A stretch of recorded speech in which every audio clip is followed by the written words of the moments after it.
Good morning. Yes, this is a new background, but we will talk about it another time. Right now, there are two important things going on. Number one, I have discovered that there is a bookstore in a walking vicinity from where we are staying right now. It is about a 15-minute walk away. And number two, they are having a 50% off everything sale due to holiday season. So let's go check it out.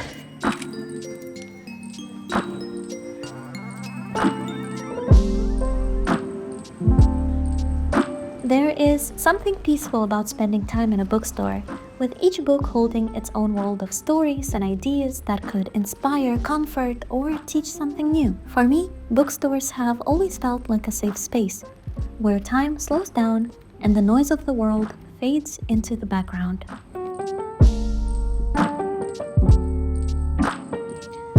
Thank you so much.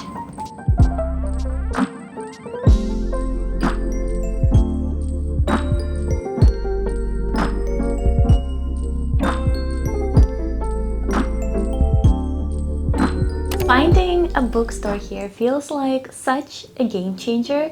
Yes, it is completely impractical from a space in a suitcase standpoint, but there's just something about buying and reading a print edition of a book that makes me feel like home. And with moving so much in the last couple of months especially, it really makes me a bit more grounded. I did pick up two copies at the bookstore today. It was also very unusual to see that the books here are individually wrapped and packaged, so I guess this is my version of holiday unpacking. And first up, we have Nexus by Yuval Noah Harari. I've read a few of his books before, like Sapiens and Homo Deus, 21 Lessons, and really loved how he explores and breaks down big ideas in an accessible way. Somehow it completely escaped me though that he had a new book come out, so I'm really excited to dive into this one and see where he takes us this time. Especially from the annotation, it does seem like he'll be talking quite a bit about AI. And the next book I picked up is by another familiar author, Charles Duhigg.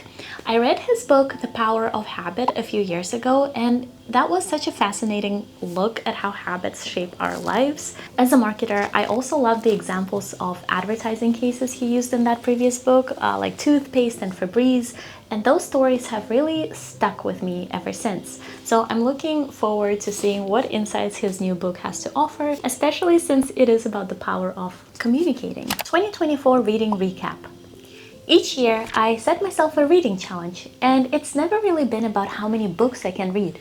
Yes, it is nice to see that number grow and have a tracker, but I instead try to focus and quantify as much as it is even possible the impact that these books have on my life. I started this challenge back in 2020 during a time when I wanted to be more intentional about what I was consuming and allowing to enter my informational bubble. This year, though, has been quite different. It has definitely been a transitional one for me with its own changes, like moving, quitting my job and all that. And I think I've read the least I have in a while since I started this challenge for sure. I also didn't really stick to my book list that I typically follow and instead veered completely off course into books that seemed to somehow find their way into my life. They were easy, fun, exciting, and completely addicting. Reading books this year turned out to be mainly a form of escape for me. And the thing is, escapism is such a natural and beautiful part of reading. Sometimes we just need to immerse ourselves in another world, fall in love with characters, and I have read books that were just that this year. They were comforting and also exciting and gave my mind a break when I really needed one. And through that all, I realized that for me, balance matters when it comes to reading. It feels like a pendulum, you know? On one side, you have books that let you rest, recharge, and dream. And then on the other side, you have the books that wake you up, inspire action, and sometimes even change the way you live your life. And for different people, it can be different books, of course. And so this year, I think I just found myself swinging too far into the escape mode, and I started craving the other side a bit more. Books that could potentially ground me, motivate me, and bring me back into seeing the world with fresh eyes. I'm also curious if you have experienced that, because I'm sure I'm not the only one. And if so, how do you find the balance between the two. I did find a few books that gently brought me into this more balanced state with my reading. They are the kind of books that had the perfect mix. They were relaxing, and I also found them quite engaging. And I want to share 3 of them with you here in case you're looking for your next read that might offer both comfort and a little bit of inspiration. And the first book that I want to mention is Keep Going by Austin Kleon. There are some books that really feel like they were written just for you, and Keep Going is one of those books. It is the 3rd book in the series, and also the 3rd book of his I've read, following Steal Like an Artist and Show Your Work. Austin Kleon is a writer and an artist who started by creating poetry out of newspaper clippings, and his books are short, accessible, and packed with illustrations, quotes, anecdotes. They are the kind of books that you can really open to any page and instantly find something that resonates. Keep Going is about finding creativity in everything and about staying consistent. And the book really offers some gentle reminders of things we often know but forget to do, like staying grounded, taking one step at a time, finding joy in the process, learning to say no. And whether you think of yourself as creative or not, this is a book that I think is worth picking up. It's the one that I know I'll return to whenever I need a bit of a spark. And also, Austin Kleon's sense of humor makes it so much better. There were a few moments I found myself just laughing out loud while reading it. And if you haven't heard of this author before, I really recommend you check out his other 2 books as well. Next up is What I Talk About When I Talk About Running by Haruki Murakami. This is actually the only book that I do have in paperback format with me that I have just finished reading recently, so let me go get it quickly. And here it is. This book is a deeply personal memoir that blends Haruki Murakami's reflections on running with insights into his life and writing process.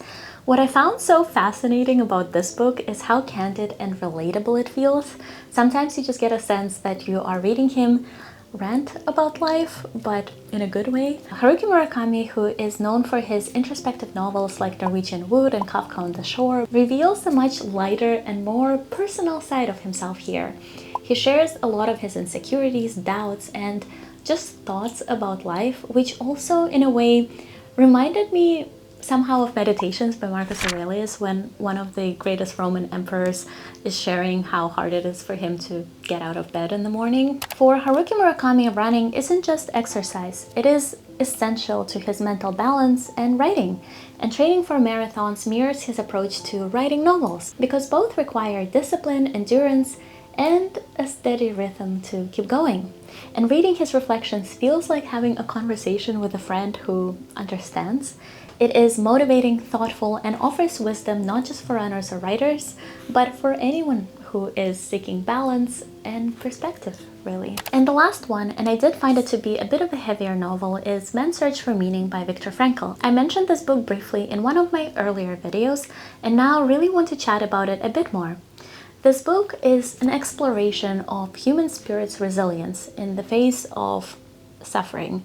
Viktor Frankl is a Holocaust survivor and a psychiatrist, and this book really draws on his experiences in concentration camps and his professional insights to reveal a truth that he discovered through everything that he went through, that the search for meaning is the driving force of human life. At its core, Man's Search for Meaning is a call to embrace life, to take responsibility for our choices and find purpose in every moment.